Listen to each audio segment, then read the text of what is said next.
Hello friends, welcome to this class. I'm about a minute late. I launched a private meeting rather than the new path meeting from Zoom. I hope you're hearing this well. I hope you haven't turned off thinking that the broadcast wasn't happening. My name's Sanjan and we've got a wonderful study today. Let's begin with a prayer. Heavenly Father, Divine Mother, Friend, beloved God, great masters of Kriya Yoga and self-realization, and especially Paramhansa Yogananda and Swami Kriyananda, we lovingly bow at thy feet. O beloved Paramhansa Yogananda, beloved Swami,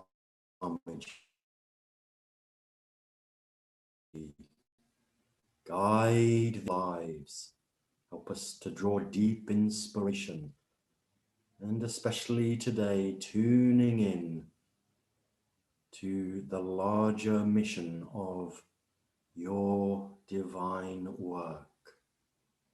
We are ever yours, be thou ours. Om, peace. Amen.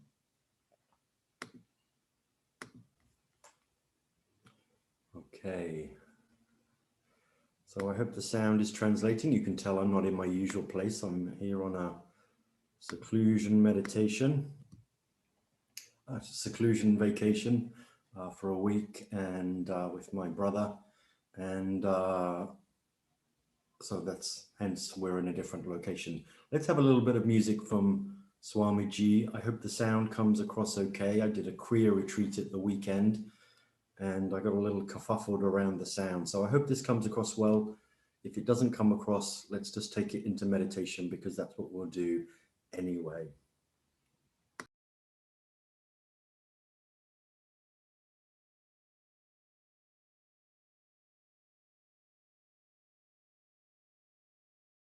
Long I've called you, my Lord, long I've called you. Many years I have longed for your sight. Bathed the darkness with tears of devotion. Offered candles in prayer to your light. How much longer, friend, must I cry your name? I am yours, ever yours. Will you come? Long I've called you, my Lord, long I've called you. Many years I have longed for your sight. Bathe the darkness with tears of devotion. Offered candles in prayer to your light. How much longer, friend, must I cry your name? I am yours, ever yours. Will you come?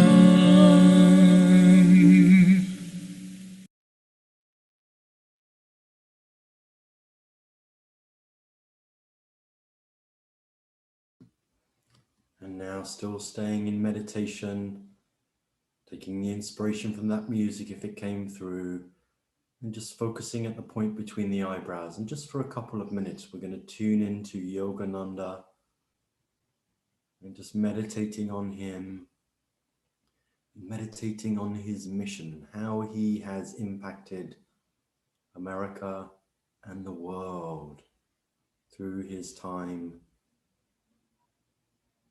living in America and sharing these great teachings. Let's meditate for a couple of minutes.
Well, we have a wonderful chapter here, although we do have a unique situation. For some reason, Audible, which is where I play the audio of Swami, it's missing most of this chapter at the beginning, and I've listened to this chapter on Audible, at the beginning of last week in preparation for this study. So I'm actually going to read it myself, which is not as much of a delight as if Swami was reading it. I did think about whether we should do next week's chapter 18, and come back to this next week when I could have sorted it out. However, I've just decided to go with it because I have spent some time focusing on it. So we're just going to read a little bit of it and then take what we will from it, and I'll share some points. Really what we're looking at with this whole chapter, because we're not going to go through it all, is we're looking at the broader picture of Yogananda's work. It's part of the homework this week is meditating on that mission and how he has impacted our society and our lives. So chapter 17, The New Path, Mount Washington Estates. Mount Washington in the Highland Park district of Los Angeles rises above the vast city like a guardian angel. Located not far from downtown, the mountain yet stands remote behind its succession of foothills. At the mountaintop, the sound of traffic in the busy streets below is hushed to a quiet hum. In this tranquil spot, the problems of mankind appear more susceptible of harmonious solution, though in the world, the very place seems to be not wholly of the world. It is atop Mount Washington at 3,880 San Rafael Avenue that the determined visitor, after braving the steep winding access road, arrives at the international headquarters of Self-Realization Fellowship. At the turn of the 20th century, Mount Washington Estates, as this property is also known, was a fashionable hotel. Wealthy people desirous of escaping the strain and bustle of city life went there to relax or to attend gala social events. Tournaments were held on the tennis courts, banquets and colorful balls in the spacious lobby. Guests were brought up the steep mountainside to the hotel by cable car from Marmion Way, 1,000 feet below, where connection was made with a railroad from downtown Los Angeles. The City of Angels was much smaller then, some 100,000 inhabitants. In time, the increasing popularity of the automobile and the city's inexorable engulfment of its surrounding orchards and farmlands induced Mount Washington's fashionable clientele to seek their recreation farther afield. Mount Washington Estates fell on hard times. The hotel closed its doors at last. Weeds began to grow out of widening cracks on the once famous tennis courts. The hotel, like an indigent but still proud aristocrat, continued to survey the world with smug condescension from its 12-acre domain. Its lofty mood, however, became increasingly difficult for it to sustain as, with the passing years, paint began peeling off the walls of the main building. The grounds lost their carefully tailored elegance, and on every side there appeared unmistakable signs of neglect. Alas, to such universal indifference are all brought who too pridefully oppose time's all-leveling scythe. The busy world paid court to Mount Washington no longer. Unlike most fashionable resorts, however, pathetic in their memories of a heyday forever vanished, Mount Washington's erstwhile glory was but the prelude to a far more glorious role. Around the turn of the century, at the time when Mount Washington Estates had attained the height of their popularity as a resort, there was a young boy in India who, during periods of ecstatic meditation, caught glimpses of a mysterious mountain-top monastery in a distant land. The message conveyed by his enigmatic visions concerned the mission that he knew he was meant someday to fulfill. Mukunda Lal Ghosh, later known to the world as Paramhansa Yogananda, was the son of a senior executive in the Bengal Nagpur Railway. As such, he faced the prospect of wealth and high worldly position upon growing up. But it was not this world that attracted him. From earliest childhood, he had longed for God as intensely as others long for human love or for worldly recognition. Mukunda's favorite pastime was visiting saints. Chotto Mahashaya, they often called him, Little Sir, or literally, Little Great-Minded One. Treating him not as a child, but as their spiritual equal, many, as he was to tell me with an amused smile during his last years, posed him deep questions or sought his advice on spiritual matters. Clearly, this was no ordinary child, though in his autobiography Yogananda presents himself so unassumingly that the reader, unfamiliar with the intense preparation required for high yogic attainment, might draw the conclusion that anyone similarly placed might have reached the young yogi's spiritual attainments. Soon after graduation from high school, Mukunda met his guru, the great Swami Kriyananda of Serampore, Bengal. At the feet of this great master, he attained, in the amazingly short period of 6 months, the high state of samadhi, or unconditioned oneness with God. His guru kept him in the ashram another 9.5 years while training him for his mission, the dissemination of yoga in the West. The West, Sri Yukteswar explained, is high in material attainments, but lacking in spiritual understanding. It is God's will that you play a role in teaching mankind the value of balancing the material with an inner spiritual life. In 1917, Mukunda, now a monk with the name Swami Yogananda, took the first outward step toward fulfillment of his mission by founding a small school for boys in the village of Tehikya, Bengal. In 1918, the Maharaja of Kazambazar graciously gave him permission to transfer this fast-growing school to the Kazambazar Palace in Ranchi, Bihar, where the school flourished.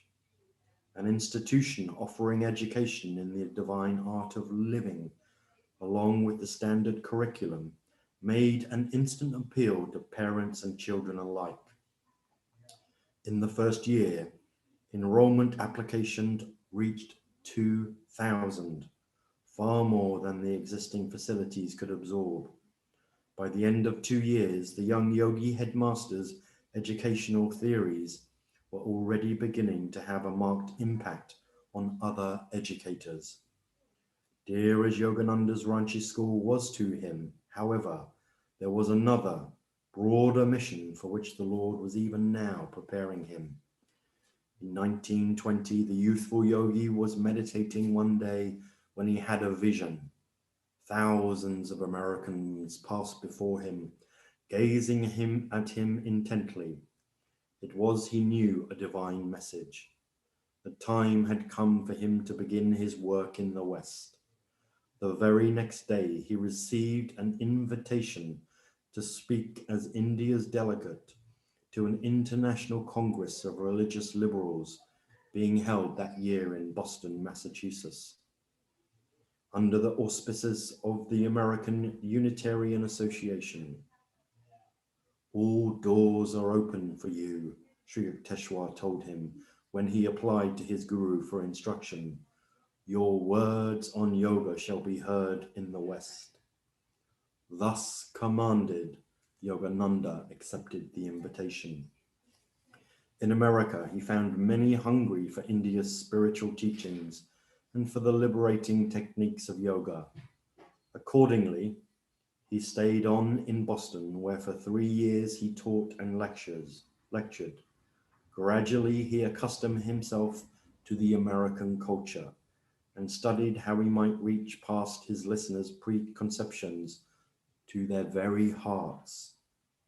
In 1923, he began a series of lectures and classes in major American cities.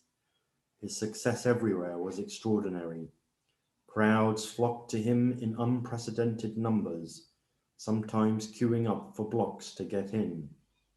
Unlike most other teachers from India, he never tried to impose his own country's cultural modes on Americans, but sought rather to show Americans how to spiritualize their own culture. Dynamically and with contagious joy, he set out to persuade minds that were steeped in the virtues of down-to-earth practicality, that the most practical course of all is to seek God. His magnetism was irresistible. On January 25th, 1927, in Washington, D.C., after a lecture attended by 5,000 people, the Washington Post reported, "The Swami has broken all records for sustained interest." For some time, a famous photographer kept a life-size photograph of Master on the street outside his shop. President Calvin Coolidge received the Swami at the White House. In New York's famous Carnegie Hall on April 18, 1926, the Master held a crowd of 3,000 people, of 3,000 spellbound for an hour and a half, repeating with him the simple chant, "O God Beautiful," which he had translated from the original Hindi of Guru Nanak. That night, many in his audience found themselves transported to a state of divine ecstasy. In 1924, Swami Yogananda toured westward across the continent. As he taught and lectured, countless thousands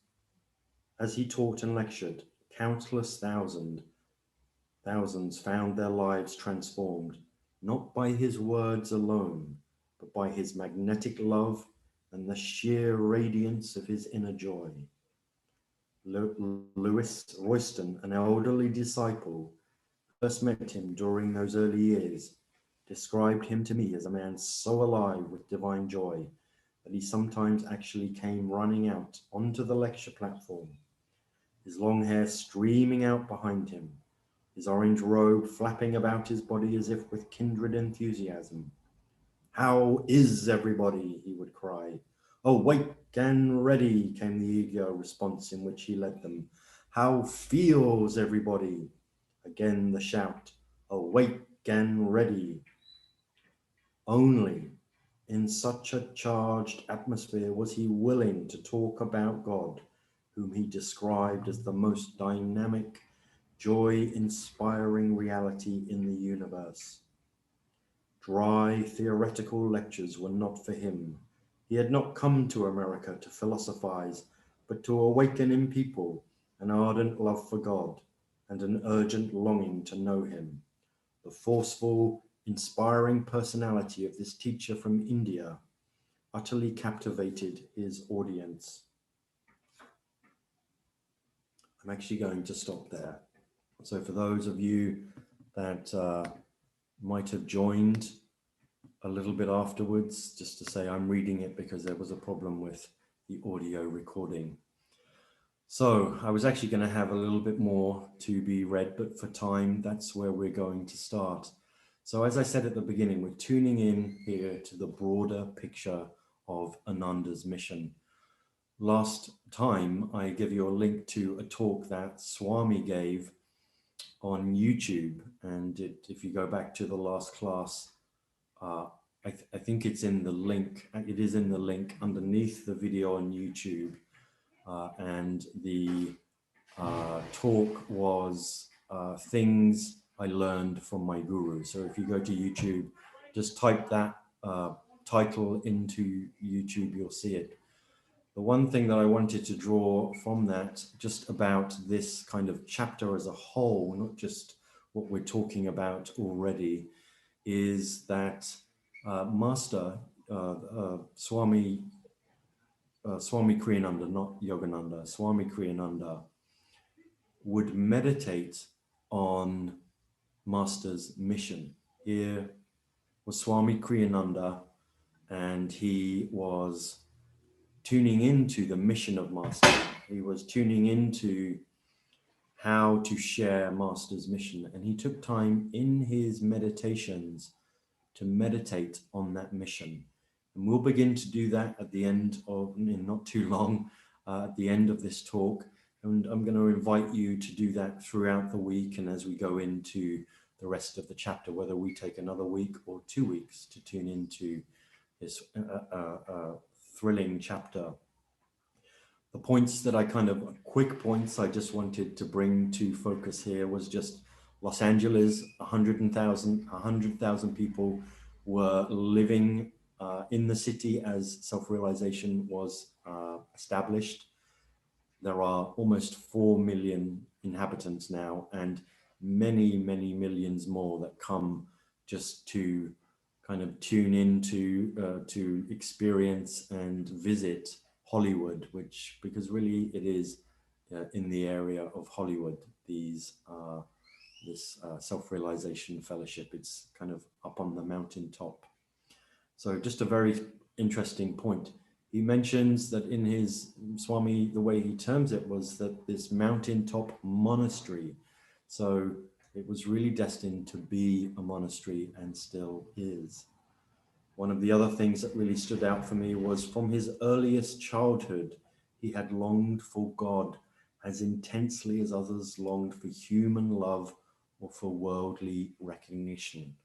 And also at the same time, that this is the first time people may have read autobiography. Maybe The New Path is the first time people are coming to Yogananda. But if you've read autobiography of a yogi, you kind of don't necessarily really know or begin to fathom the greatness that Paramhansa Yogananda is, because he was really focusing on his guru, the line of gurus, and the other great masters that he met. And here it begins with Chotto Mahashaya, little sir, and how these other masters would actually ask him questions when he came as a young child. And so we're really beginning to notice with the new path in this chapter, the greatness of Yogananda. That's really was a leading reason Swami Kriyananda shared this book, to really share that greatness, that he was an avatar and came with a worldwide mission. And that point, from earliest childhood, he had longed for God as intensely as others. It reminds me of a point that's going to be made in a chapter or two ahead of us when Swami Kriyananda just spoke about when he arrived at Mount Washington. I think it's early days is the chapter, but I'm not entirely sure. And he says that he would look forward to his longer meditations as eagerly as a worldly man or someone who's part of the world looks forward to a night out. And so it kind of hits that same visualization and how you bring to it that in fact when you live the spiritual life you are intensely seeking the divine, you're intensely searching for God, you've come up against challenge in your life. Usually for most people that's why they've come to the spiritual path, because they're not satisfied and oftentimes they're not in a great place. But so that just comes to mind there. And then also just how, going back into the book here, some of the points that I wanted to bring up. Just that he was no ordinary child. And again, Swami kind of brings that to our attention about how autobiography that gets missed and how deep his spiritual work had been to prepare him to get to this stage. I mean, I was speaking with Usha last week in an interview about whispers, and she was sharing about how these masters, these avatars, were once like you and I, but she also intimated that when were they like us? How many thousands of years ago was it? How many incarnations? Maybe it was millions of years ago that that they had reached this level. And so it's just very interesting to kind of see that depth that he had with us, that he had bringing to the West and bringing to this mission. Another just kind of interesting point is that it says here about the short period of 6 months, the high state of samadhi he went into through Sri Yukteswar. But what's very interesting is that Master actually went into samadhis before this point, growing up as a child. He'd go into samadhi practicing Hong So, sometimes 7.5 or 8 hours a day, which is also is another highlight, although that's not in the book here, at least at this stage. You get to realize the depth and enthusiasm that Yogananda, as the young boy Mukunda, would have to seek God. I mean, it would be hard to get any child to do anything for 7.5 hours, let alone go into caves, go into graveyards and all the different places that he did to dive into meditation. And then the other thing that the other points I wanted to make, just part of his mission was balancing the material with an inner spiritual life. Throughout Autobiography of a Yogi, you see these examples, his own father, Lahiri Mahashaya, just these examples of people that worked in the world like you and I, but meditated deeply at the beginning and the end of the day. Very interesting that was his mission. Another point I really wanted to share here, and this is worth thinking about when you think about how Yogananda impacted our culture. This is one of the things this is one of the major points I want to tune into, is and how popular he was even in India, because he creates this school. He's in his early 20s to mid 20s. He's created the school in his mid 20s, early 20s. 2,000 applicants. Well, that it doesn't get explained here, but just think, for someone to impact people of 2,000 students are applying has to imply how well known young Yogananda was even at that stage, that there must have been a big listening and an ability to also inspire people of position and are well known in their popular culture and environment. So here we had, the Maharaja of Kazan Bazar. So I'm sure that he would have shared this throughout his kind of circle of influence, which would have been quite large. But Yogananda must have had a very big listening and an ability, partly because of that infectious, absolutely dynamic joy and magnetism that he had. But even in India, he must have, because also he gets invited to the International Congress of Religious Liberals. How do you, unless you are really making a dynamic impact in India, how do you even get invited to something like that? It's worth really considering that Yogananda was really, before he even came to the West, influencing a large number of people. So he gets invited. Sri Yukteswar doesn't get invited. Yogananda gets invited. So who he was as a spiritual teacher and leader was already, exceptional.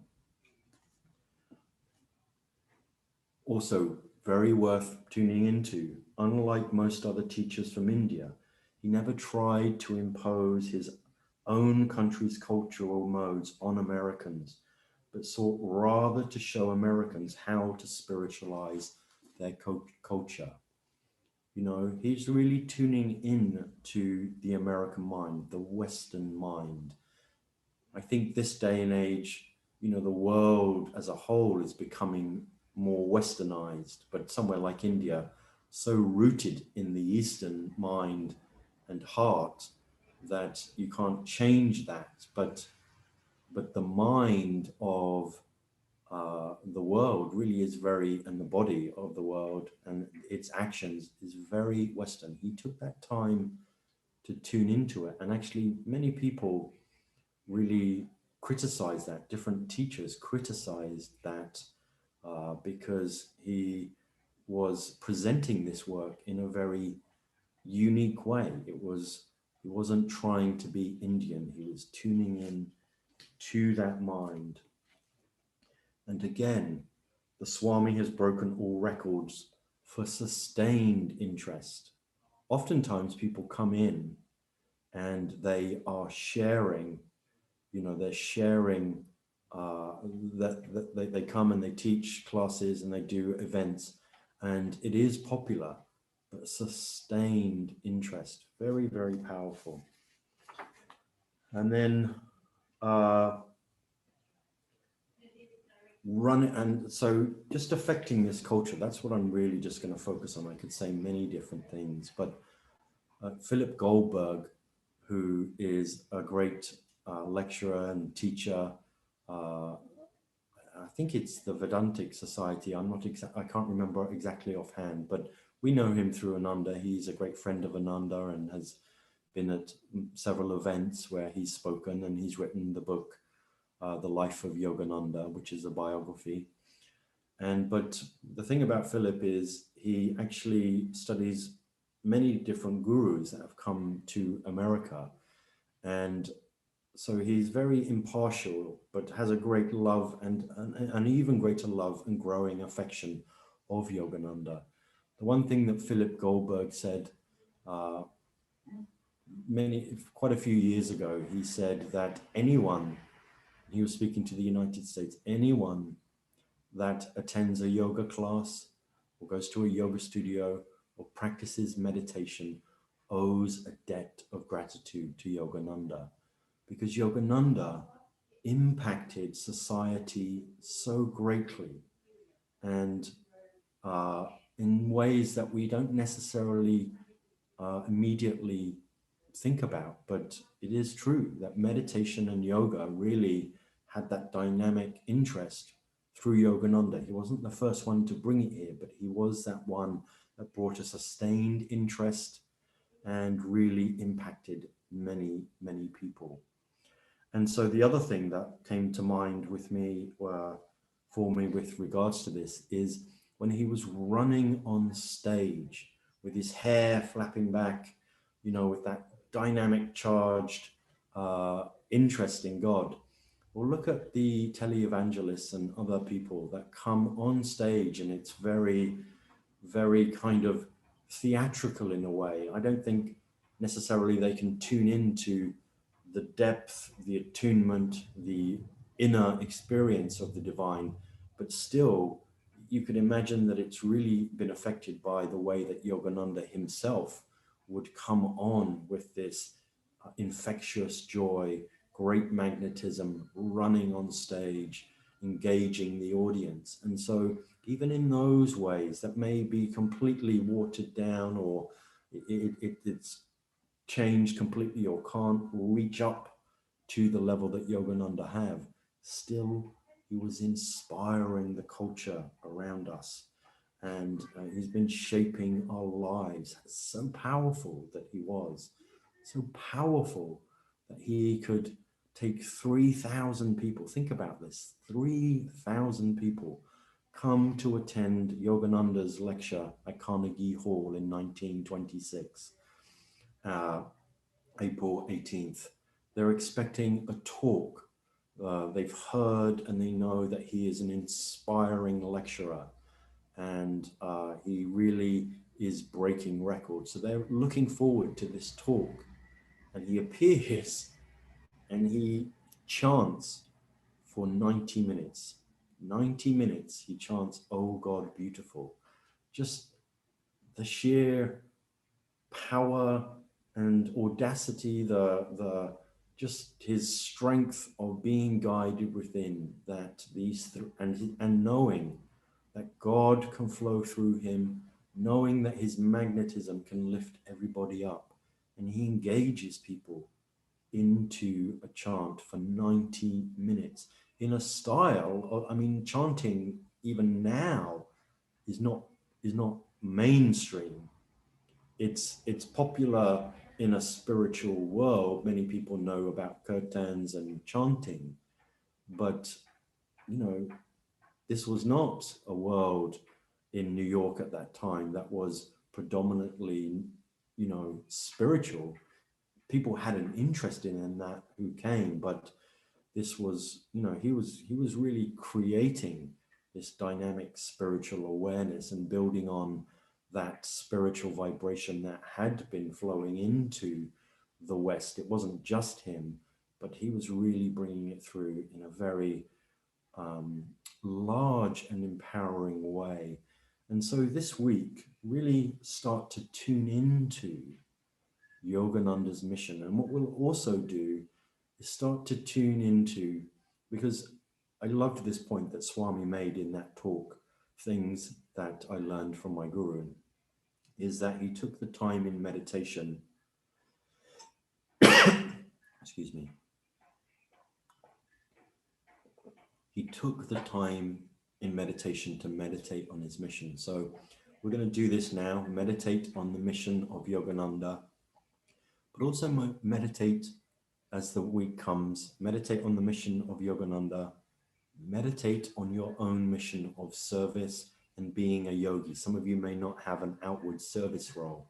Some of you may not be serving in an Ananda community. Maybe you're serving in, maybe you're helping out at Sunday service, or writing something up, or helping in the gardens, or etc., etc. You could meditate on, what does that mean for you? What is Master asking me to do? How often do we meditate on our service, and what is Master asking of us? What does he want? What's the broader picture about that? But even if you don't have any outward service work, and you're just you know, meditating, walking the spiritual path, listening to talks, etc., etc., just meditate on what's Master asking me to do. So let's close the eyes. Draw Yogananda into our consciousness, sitting within us. Let's meditate very deeply in just a short amount of time on the mission of Yogananda, how he has impacted you and I, but the whole culture and the whole world. He had a world mission. Let's just spend a few moments on that.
Okay, we are out of time. It's always a blessing. It's wonderful to be connecting with you this Monday morning as usual. If you wanted to, what I will do is try and sort out this audio. And so what I might do is just make a recording once I figured it out. I think I can get a version from Ananda of this audio of this chapter, and I'll just record Swami speaking it. And if you want to listen to that, some people are on my email list already. If you're not, you can be added to it. Just email me at Sanjan Thielen, THELEN @gmail.com, or contact Ananda Sacramento and they'll get hold of me. And I'll send out that recording if you don't have it already, because it is so much better to tune in to Swami when he's sharing these things. Okay, I do know that I don't know how long Asha Nayaswami is doing a class on money magnetism. I don't know if she's finished already, but I've tuned into a couple of the classes. They're on Facebook Live. But it's a great example of one of the ways that Yogananda, and therefore then Swami Kriyananda, having meditated on Master's mission, shows all the different areas to tune in, and she's sharing about money magnetism, something very inspiring and useful and practical this day and age. That's starting on Facebook Live now at 9 a.m. So tune into that, or tune into the recordings on Facebook or YouTube. Have a wonderful week. Meditate on the mission of Masters, all the different areas in which he's impacted us, all the different ways he was inspired to share everyday teachings of Master, and then meditate on your own service. What does Master want to give me? Many blessings.